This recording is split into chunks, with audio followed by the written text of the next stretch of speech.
ይቺ እህታችን እነሱ ቤት የምታግዝ የነበረችው ስለ ኤልሳ ብዙ ነገር የምታውቀው ስላለ ነው።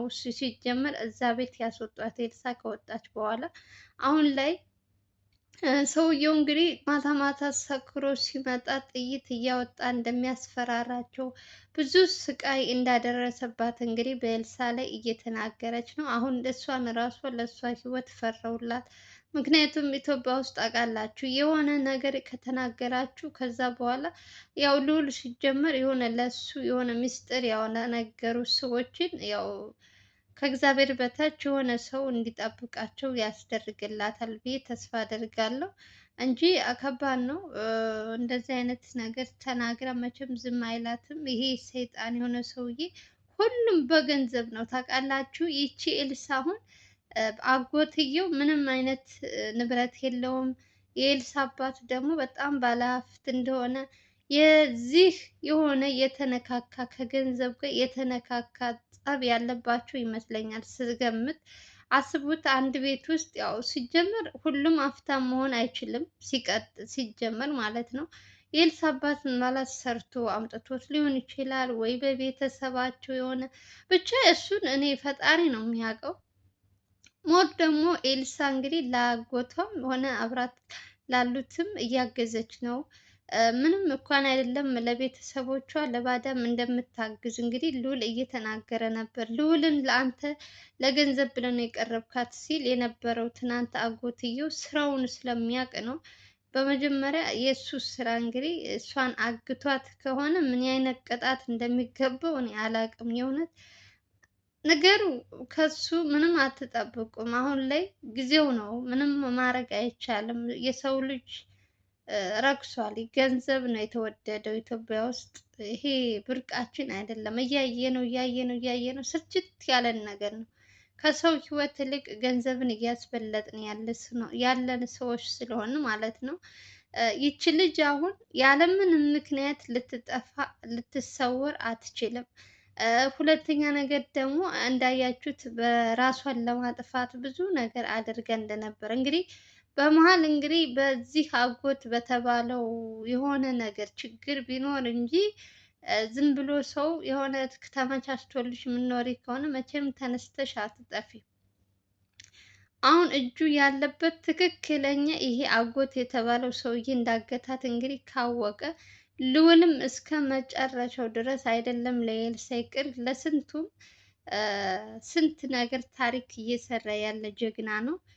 እንደሚያገኛት ተስፋ አደርጋለሁ። አሁን ይቺ ልጅ በትንሹም ቢሆን አጋዥ የተባለችው ሲጀመር የሆነ እንትን ከእነሱ ጋር የተነካካ ነገር ከኤልሳ ጋር ብዙ ነገር ስለምታውቅ ነው።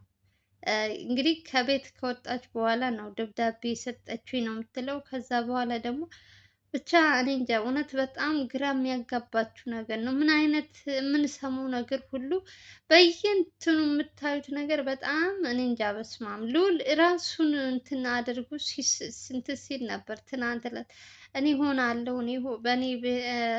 በእኔ ስራ የኔ ሰዎች አግተዋት ይሆናል የኔ እንደዚህ እያለ ራሱን ሲያጨናንቅ ነበር። ምስኪን ምንም በማያውቀው ማለት ነው። ግን እውነቱ እየጠራ ሲመጣ የገዛ አጎቷ ሊሆን ይችላል ያገታት።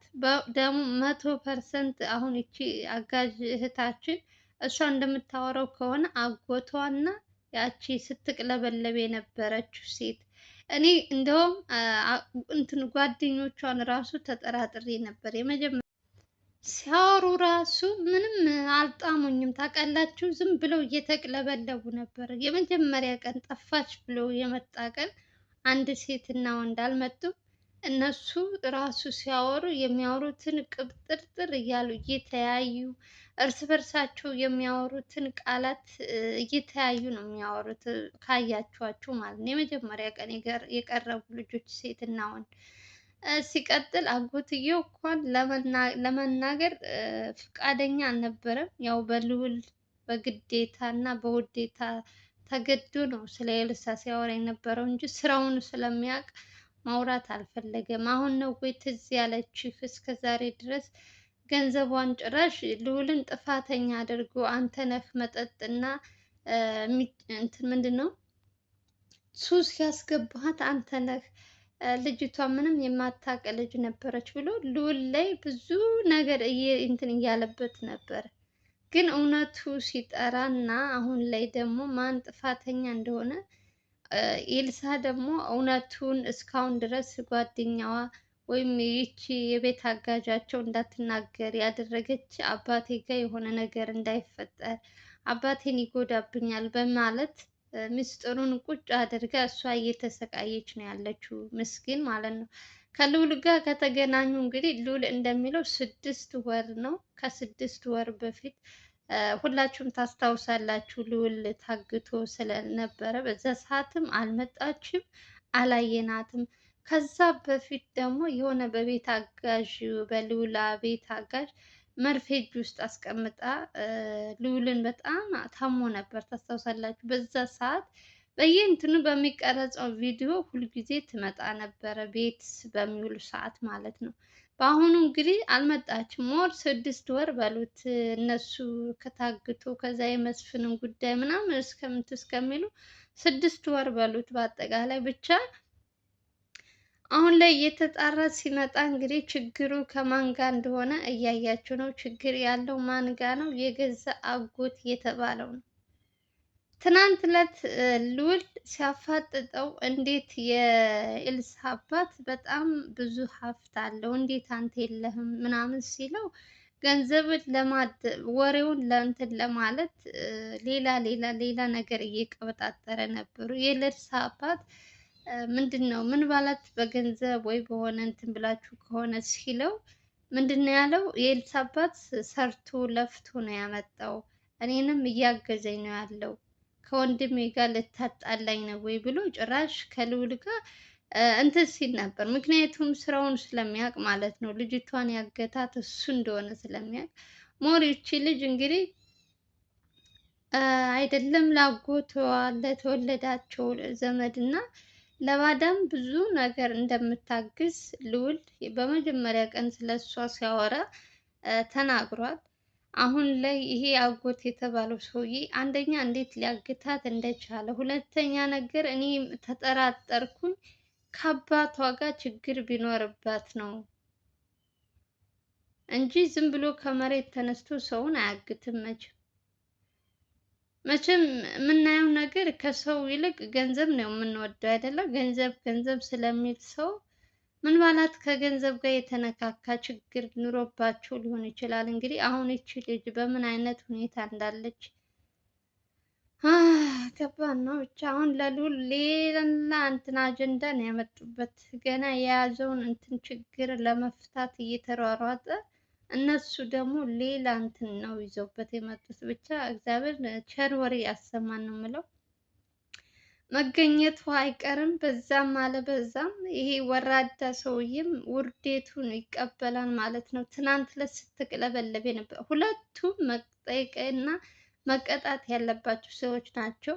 አፋጦ ከያዛቸው እነሱን መውጫቸውን መግቢያቸውን እያየ እንግዲህ ልዑል ያቅበታል። ሰውን እንዴት አድርጎ አወጣቱ እንዴት አድርጎ ሰውን እነ መሀሌትና ናቲን በምን አይነት ጉድጓድ ውስጥ እንዳወጣቸውም ያይታችኋል። ስለዚህ አሁን ለነሱ ምንም የሚከብዳቸው ነገር የለም፣ ያገኟታል ብዬ ተስፋ አደርጋለሁ።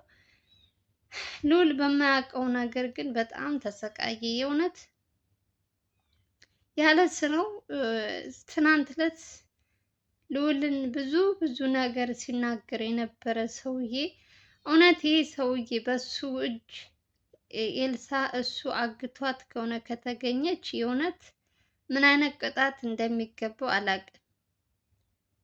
ሰው ልጅ እንዴት ነው ይህን ያክል እንዴት ተጨካከን ጎበዝ? አቤት አቤት አቤት አቤት አቤት! ስንቱን እናያለን እኛማ፣ ስንቱን ጉድ እናያለን፣ ስንቱን እናያለን በየቀኑ በየጊዜው። ጌታው ላያስችል አይሰጥም። የእውነት ላያስችላችሁ አይሰጥም። የምታዩትን ነገር ዝም ብለው ማየት ነው በቃ፣ ምንም ማድረግ አይቻልም። እንደው ቸር ወሬ ያሰማን። እውነት ተገኘች የሚባልበትን ያሰማን። እኔ ሌላ ምንም ማለት አልፈልግም። ይሄ አጎት የተባለው ሰውዬ ውርዴቱ፣ ቅሌቱ በአደባባይ እንዲታይለት የእውነት እግዚአብሔር ይርዳው ልዑልን። ሰው ደግሞ ባልዋለበት ዋለክ ምን ሲባል በጣም ያናድዳል። ልዑል በጣም ተበሳጭቶ ነበረ። አንተ ነህ እሱ ሲያስለመድካት አንተ ምን እያለ ያለ እንትኑ ብዙ ነገር ሲያወራበት የነበረው ወራዳ ሰውዬ እንግዲህ ቅሌቱን እያያችሁት ነው ማለት ነው። በመጨረሻም የእሱ አግቷት ከሆነ እንግዲህ እኔ ብቻ አላቅም። የእውነት አያረገውም አልልም። ሙሉ ፐርሰንት እኔ ትናንት ዕለት አሸናፊ ይሆናል ስንቱን አልኩኝ። በስመ አብ መንፈስ ቅዱስ ይቅር ይበለኝ። ሰው ባልባለበት ያው እንግዲህ እኔ እንደዛ ልል የቻልኩት ምክንያቱም ከልዑል ጋር ችግር ያለበት ይሄ አሸናፊ በስራቸው በእንትናቸው እነሱን ነው የምትጠራጠሩ። የሆነ ሰው ሲጠፋ አሸናፊ ይሆናል ወይ የሆነ ምናምን ትላላችሁ። ግን ደግሞ አንዳንድ ጊዜ ቆም ብላችሁ ስታስቡ ደግሞ እንደዚህም ነገር አለ ብላችሁ ታስባላችሁ። ሰው ናችሁ፣ ብዙ ነገር ታስባላችሁ። ብቻ ቸር ወሬ ያሰማን ነው የምለው። ልጅቷም እንድትገኝ ሁላችሁም ጸሎት አድርጉ። ልዑል የእውነት በጣም ነው ያሳዘነኝ። እኔ አባት እንደዚህ ከፍቶት እኔ አይቼው አላውቅም። የመጨረሻ የእውነት ወንድ ልጅ አይክፈው። በስመ አብ ሴት እንኳን ትችላለች፣ ወንድ ልጅ ሲከፋው ከባድ ነው። እንደምትገኝ ተስፋ እናደርጋለን። እንግዲህ እግዚአብሔር አምላክ ከነሱ ጋር ይሁን ነው የምለው። ለማንኛውም ጋይዝ የዛሬው ቪዲዮ ይመስል ነበር። ከተመቻችሁ ቪዲዮ ላይክ እያደረጋችሁ ሼር እያደረጋችሁ አዲስ ከሆናችሁ ደግሞ ሰብስክራይብ እያደረጋችሁ ግን ለምን ላይክ እንደማታደርጉ አላውቅም። ሰው ይገባል 300 400 ሰው ቪዲዮ ያያል። ከዚህ ሁሉ ሰው ላይክ የሚያደርጉት ስንት ሰዎች ናቸው? በጣም ጥንሾች። ወይኔ ግፋችሁ! በስመ አብ እኔ ምንም አልላችሁም። መቤቴ ምን ችግር አለው ላይክ ብታረጉ? ቆይ አይቆጥርባችሁ? ምን አይልባችሁ? መልካምነት ብቻ ነው እንትን የሚል። ለማንኛውም ሰላማችሁ ይብዛ። ብዙም አልጨቃጨቅም። ደስ ያላችሁ አድርጉ። ሰላማችሁ ብዙ ትርፍ ይበል። በሌላ ቪዲዮ እንገናኛለን። ባይ ባይ።